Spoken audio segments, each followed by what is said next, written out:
একদিন রাসূল করিম সাল্লাল্লাহু আলাইহি সাল্লাম হযরত আবু বকর সিদ্দিককে নিয়ে একদিকে রওনা হইলেন।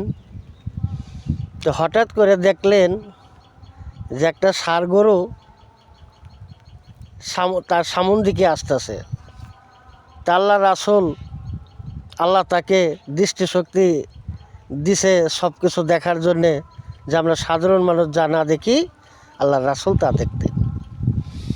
তখন ওই ষাঁড় গরুর এক সিংহেতে আরেক সিংহে একটা আরজাল ফাল দিয়ে এক সিংহেতে আরেক সিংহে যাইতেছে। এটা দেখে রাসূল করিম সাল্লাল্লাহু আলাইহি সাল্লামের খুব ভালো লাগলেন, তিনি মিসকি মিসকি হাসতেছিলেন। হঠাৎ করে দেখলেন যে এক নারী কলসি কাকে নিয়ে কলসি বুড়াইয়া এদিকে আসতেছে, আর ষাঁড় গরুটা এদিকে আসতেছে।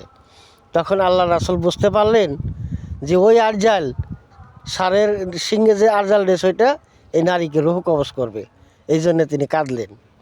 তখন হযরত আবু বকর সিদ্দিক জিজ্ঞাসা করলেন যে ইয়া রাসূল সাল্লাল্লাহু আলাইহি সাল্লাম, প্রথম দিকে আপনি ষাঁড় গরুটার দিকে হাসলেন, দ্বিতীয়বার কেন কাঁদলেন, আমাদের একটু বোঝান। তখন রাসূল করিম সাল্লাল্লাহু আলাইহি সাল্লাম বললেন, দেখো ওই যে ষাঁড় গরুটা আসতেছে, আমি এই জন্য হাসছিলাম যে আরজাল ওই এক সিংহে তার সিংহে ফাল দেওয়া যায় বসে, তখন আমি দেখে খুব আনন্দ পাইছিলাম, হাসছি।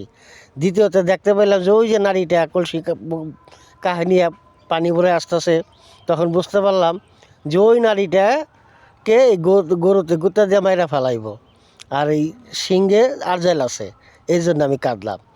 তো কার কখনো মনে আল্লাহ পাক রব্বুল আলামিন তা বুঝতেন, জানতেন যে ওই ষাঁড় গরুর সিংহে যে আরজাল রয়েছে আল্লাহ রাসূলই দেখছে, অন্য কারো দেখার ক্ষমতা নাই। এই জন্যে যে আল্লাহ রাসূল যা দেখে সাধারণ মানুষ তা দেখেন নাই। ধন্যবাদ সবাইকে।